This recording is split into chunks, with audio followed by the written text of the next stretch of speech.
નમસ્કાર. જય શ્રી રામ.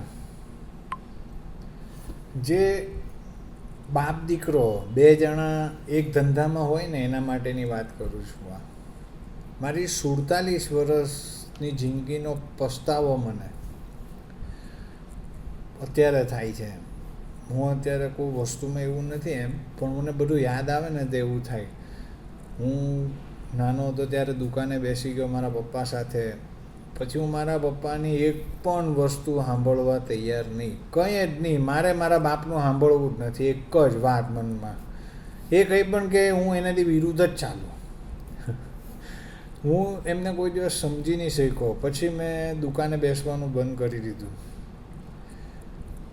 તો અત્યારે પણ હું ખૂબ જ સુખી છું. પણ પરિસ્થિતિ એવી છે ને કે મારા બાપા જિંદગીભર શેઠ રહ્યા.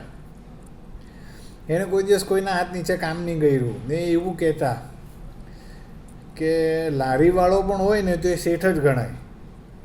હજુ પણ એમ જ કે લારીવાળો હોય ને તો પણ એ શેઠ જ ગણાય, ભલે ગમે તે હોય. એની ઉપર કોઈ માણસ નહીં.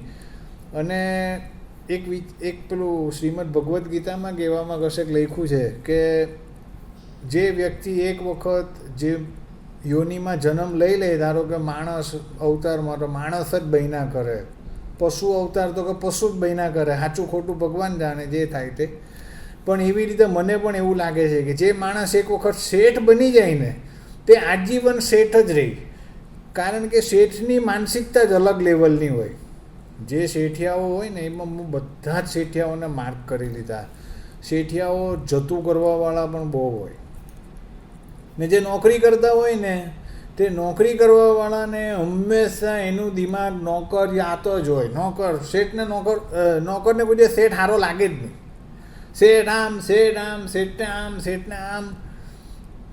તે એક ગમે તે લારી ચલાવતો હોય, દુકાન ચલાવતો હોય, કે મોટી કંપની ચલાવે, કે રિલાયન્સ ચલાવતો હોય, જે પણ હોય, મને એવું લાગે છે એમ પરિસ્થિતિ એવી જ થતી હશે અંદરો અંદર.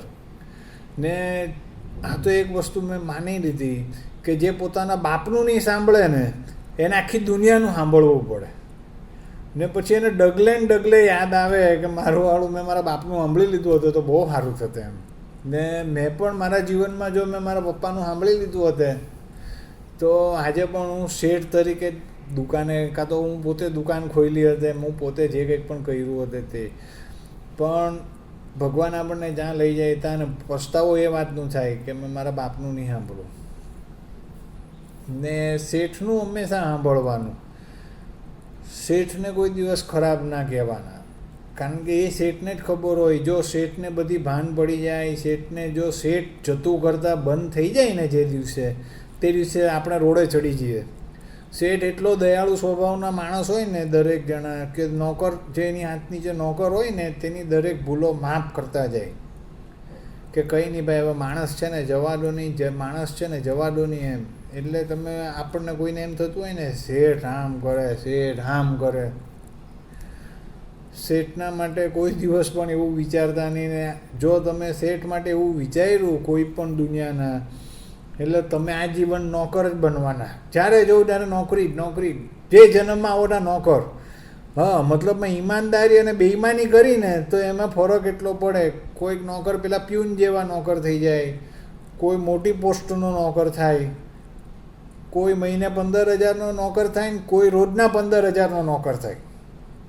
પણ એની બુદ્ધિ જો નોકર, અને એને જો એવી વૃત્તિથી નોકરી કરીને, એટલે આવતા કેટલાય જન્મે નોકરીમાં જ રહી, જ્યાં સુધી એની માનસિકતાની બદલાય ને ત્યાં સુધી.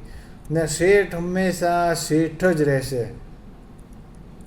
ને મારા પપ્પા, પછી મારે કાકાનો દીકરો હતો તે મેં કેટલા લોકોને એવાને જોઈ લીધા. એને એની જિંદગીમાં એક જ વસ્તુ નક્કી, પેલું પુષ્પા ઝુકેગા નહીં સાલા, એવા કે મારા બાપાએ પણ લારી ચલાવી, મારા ભાઈએ પણ લારી ચલાવી, કે ગમે તે થાય કે નોકરી નથી કરવી. આપણે અહીંયા કે આપણી ઉપર કોઈ નહીં. જે લોકોની માનસિકતા પણ છે, ને એ લોકો પણ ખોટા નથી ને હું પણ ખોટો નથી. મને ધંધો કરીને ટેન્શન નહોતું લેવું, ને એ લોકોને ટેન્શન ભલે આવે પણ કોઈના હાથ નીચે નહીં. એવું સમજાય એને વંદન, ન સમજાય તો અભિનંદન. અને આ તો એક વસ્તુ ખાસ કે પોતાના પિતાજીનું ખાસ સાંભળજો. એનું નહીં સાંભળું ને એટલે સમજી લેજો પાવલી છાપોનું સાંભળવાનું. જય શ્રી રામ.